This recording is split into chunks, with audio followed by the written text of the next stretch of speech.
ಅಮ್ಮ ಜಾನ್ಕಮ್ಮನವ್ರೆ, ನಮಸ್ಕಾರನಮ್ಮ. ನಮಸ್ಕಾರ. ಏನಮ್ಮ, ಯಾವಾಗ್ಲೂ ನಗತಾ ಇದ್ದಂತ ನಿಮ್ಮ ಮುಖ ಇವತ್ತು ಸಪ್ಪಗಿದೆಯಲ್ಲ, ಯಾಕೆ? ಏನಾದ್ರೂ ಸಮಸ್ಯೆನಾ? ಹೌದು ಶಾಸ್ತ್ರಿಗಳೇ, ನಮ್ಮ ಮನೆಯವ್ರಿಗೆ ಏನಾಯ್ತು ಅಂತ ಗೊತ್ತಲ್ಲ. ಅವ್ರಿಗೆ ಇನ್ನೂ ಪ್ರಜ್ಞೆ ಬಂದಿಲ್ಲ.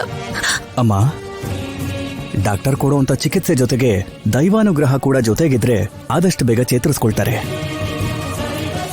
ಆಯುಷ್ಯ ಹೋಮ ಮಾಡಿಸಿ, ಮುಕ್ಕೋಟಿ ದೇವರುಗಳ ಅನುಗ್ರಹದೊಂದಿಗೆ ನಿಮ್ಮ ಅರಿಶಿನ ಕುಂಕುಮ ಉಳಿಯುತ್ತಮ್ಮ. ಅವ್ರಿಗೆ ಪ್ರಜ್ಞೆ ಬರೋದಕ್ಕೆ ಏನ್ ಮಾಡು ಅಂತ ಹೇಳಿದ್ರು ಕೂಡ ನಾನು ಮಾಡ್ತೇನೆ ಶಾಸ್ತ್ರಿಗಳೇ. ಒಳ್ಳೇದಮ್ಮ.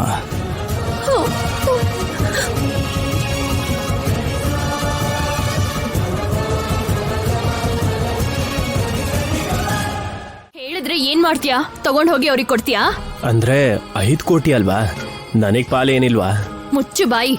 ಕಷ್ಟಪಟ್ಟು ಪ್ಲಾನ್ ಮಾಡಿದ್ ನಾನು, ದುಡ್ಡು ಕದ್ದಿದ್ ನಾನು. ನಿನಗ್ಯಾಕೆ ಭಾಗ ಕೊಡ್ಬೇಕು?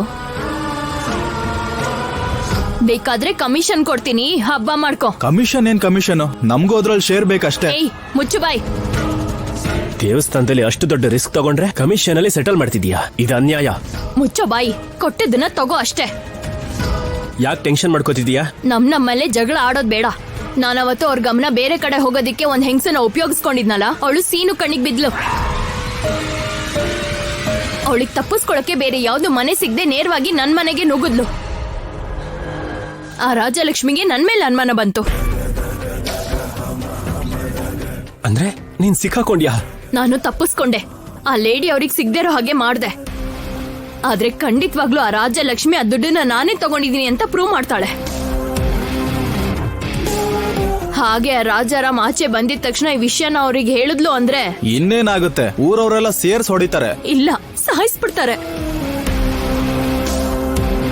ಕತ್ತಿನಲ್ಲಿ ಸಿಗಾಕ್ಸಿದ್ದು ನೀವೇ ತಾನೆ, ನಿಮ್ಮನ್ ಮಾತ್ರ ಬಿಡಲ್ಲ. ಅಂದ್ರೆ ಈಗ ಸಿಕ್ಕಾಕೋಬಾರ್ದು ಅಂದ್ರೆ ಏನ್ ಮಾಡ್ಬೇಕು?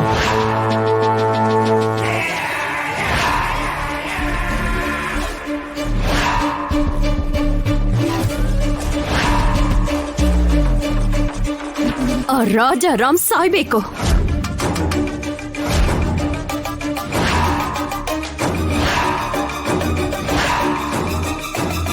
ಏನೋ ರಾಜಾರಾಮ್ನ ಸಾಯಿಸ್ಬಿಡೋದ? ಎಸ್, ಆಲ್ರೆಡಿ ಸಾವು ಬದುಕಿನ ಮಧ್ಯೆ ಹೋರಾಡ್ತಿದ್ದಾರಲ್ಲ, ಇದೇ ರೈಟ್ ಟೈಮ್. ನಮ್ಮನ್ ಯಾರಾದ್ರೂ ನೋಡಿದ್ರೆ? ನೀನೇನ್ ಮಾಡ್ತೀಯೋ ನನಗ್ ಗೊತ್ತಿಲ್ಲ. ಆ ರಾಜಾರಾಮ್ ಸಾಯ್ಬೇಕು, ಇಲ್ಲಾಂದ್ರೆ ನೀನ್ ಸಾಯ್ತ್ಯಾ.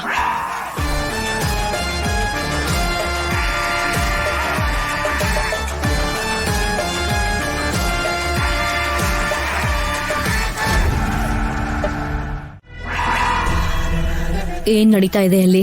ದುರ್ಮುಹೂರ್ತ ನೋಡ್ಕೊಂಡು ಆ ಮನೇಲಿ ಕಾಲಿಟ್ನಲ್ಲ, ಎಲ್ಲ ನಾವ್ ಅನ್ಕೊಂಡ ಹಾಗೆ ನಡೀತಿದೆ. ಆ ಮನೆಗ್ ತರ್ಸಕ್ ಹೇಳಿದೆಲ್ಲ ತರ್ಸಾಯ್ತಾ? 2 ದಿನದಲ್ಲಿ ಆ ಮನೆಗೆ ಎಲ್ಲ ಬರೋ ಹಾಗೆ ಮಾಡ್ಬಿಟ್ಟೆ. ಎಲ್ರು ಅದಕ್ಕೆ ಗುಲಾಮ್ರಾಗೋ ಹಾಗೆ ಮಾಡಿದೀನಿ. ಶಬ್ಬಾಷ್. ಬದುಕಿರುವಾಗ್ಲೇ ಅಳಿಯನ್ ಫೋಟೋಗ್ ಹಾರ ಹಾಕಿ ಆ ಮನೆಯವರೇ ಮಾಡಿದ್ದು ಅಂದ್ಬಿಟ್ಟೆ. ಅವ್ರ ತಾಯಿಯಿಂದ ಹಿಡಿದು ಎಲ್ರ ಮೇಲೂ ಬೇಜಾರಾಗೋ ಹಾಗೆ ಮಾಡ್ಬಿಟ್ಟೆ. Very good. ಮತ್ತೆ ಏನ್ ಅನ್ಕೊಂಡಿದ್ಯಾ ಈ ನಿನ್ನ ಅಜ್ಜಿನ?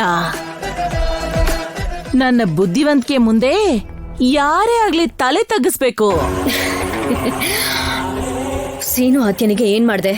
ಅವ್ರ ಮದ್ವೆ ವಿಷಯದಲ್ಲಾಗಿರೋ ಕನ್ಫ್ಯೂಷನ್ನ ಇನ್ನೂ ಜಾಸ್ತಿ ಮಾಡ್ದೆ ನಾನು. ನಾಳೆನೋ ನಾಳಿದ್ದು ಅಮೆರಿಕಾಯಿಂದ ಅವ್ರಪ್ಪ ಬಂದು ಅವಳು ಕರ್ಕೊಂಡು ಹೋಗ್ಬಿಡ್ತಾನೆ. ಅಜ್ಜಿ, ಎಷ್ಟು ಒಳ್ಳೆ ಸುದ್ದಿ ಕೊಡ್ತಾ ಇದೆಯೇ. ಆ ಮನೆಗೆ ಬೆಂಕಿ ಹಚ್ಚಿ ಕೂತ್ಕೊಂಡು ನೋಡೋದಷ್ಟೇ ಅಲ್ವಾ ನನ್ನ ಕೆಲ್ಸ. ಮತ್ತೆ ಆ ರಾಜಾರಾಮ್ ಜೊತೆನೆ ಸದಾ ನಡೀತಾ ಇರೋ ಆ ಲಕ್ಷ್ಮಣ, ಅದೇ ನಿನ್ ಅಳಿಯಂದ್ರು ಏನ್ ಮಾಡ್ತಾ ಇದಾರೆ? ಈಗೀಗ ನಮ್ಮ ದಾರಿಗೆ ಬರ್ತಿದ್ದಾನೆ. ನಾವ್ ಹೇಗ್ ಆಡ್ಸಿದ್ರೆ ಹಾಗ ಆಡ್ತಿದ್ದಾನೆ. ಟೈಮ್ ನೋಡ್ಕೊಂಡು ಗಲಾಟೆ ಎಬ್ಬಿಸ್ಬೇಕು ಅಂತ ಕಾಯ್ತಾ ಇದ್ದೀನಿ. ಅವಕಾಶ ಸಿಕ್ಕಿದ್ದೇ ತಡ. ಆದಷ್ಟು ಬೇಗ ಅದು ನಡೆಯುತ್ತೆ. ಮತ್ತೆ ಅವ್ರ ಅಣ್ಣ ವಾಪಸ್ ಬಂದ್ರೆ ಏನ್ ಮಾಡೋದು? ಆಯಪ್ಪ ಹುಷಾರಾಗಿ ಮನೆಗ್ ಬಂದಾದ್ಮೇಲೆ ತಾನೇ ನೋಡ್ಬೇಕು. ಹಾ ಹೌದೌದು, ಇವತ್ತೇ ನಿಮಗ್ ಲೊಕೇಶನ್ ಕಳಿಸ್ತೀನಿ, ಎಲ್ಲ ಬಂದ್ಬಿಡಿ. ಬಿರಿಯಾನಿ, ಡ್ರಿಂಕು, ನಮ್ ಮನೇಲಿ ನಡೆಯೋ ಕಿಟ್ಟಿ ಪಾರ್ಟಿ ದಾಮ್ ಧೂಮ್ ಅಂತ ನಡಿಬೇಕು. ಹಾ, ನಾನ್ ಕಳಿಸ್ತೀನಿ, ನಿಮ್ಮೆಲ್ರಿಗೂ ಲೊಕೇಶನ್ ಕಳಿಸ್ತೀನಿ. ಓಕೆನಾ? ಫುಲ್ ಆಗಿ ಎಂಜಾಯ್ ಮಾಡ್ಬೇಕು, ಸರಿನಾ? ಮಾಮೂಲಿಯಾಗಲ್ಲ, ಹಂಗಿರ್ಬೇಕು.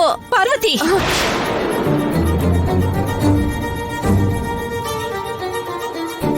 ಏನ್ ನಡೀತಿದೆ ಇಲ್ಲಿ? ಏನ್ ಮಾಡ್ತಿದ್ದೀರಾ ನೀವೆಲ್ಲ?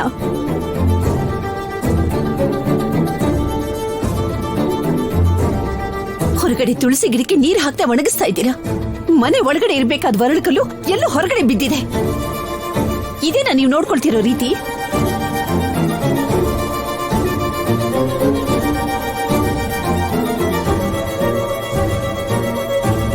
ಅಂದ್ರೆ ಅದು ಮನೇಲಿ ಯಾರು ಯೂಸ್ ಮಾಡ್ತಿಲ್ಲ. ಹಾ?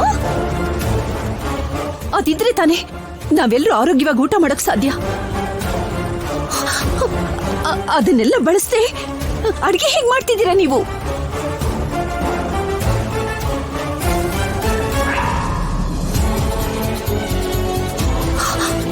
ಟಿವಿ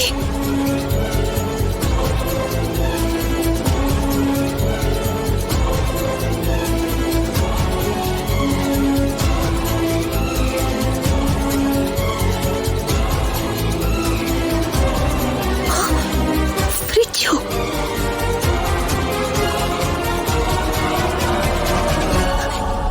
ಏನಿದೆಲ್ಲ ಏನಿದೆಲ್ಲ ಏನಿದು? ಇದು ನಮ್ಮನೇನೇನಾ? ಹೊಸ ಫೋನ್ಗಳು ಬಂದ್ಮೇಲೆ ಹಳೆ ಫೋನ್ಗಳಿಗೆ ಏನ್ ಕೆಲ್ಸ?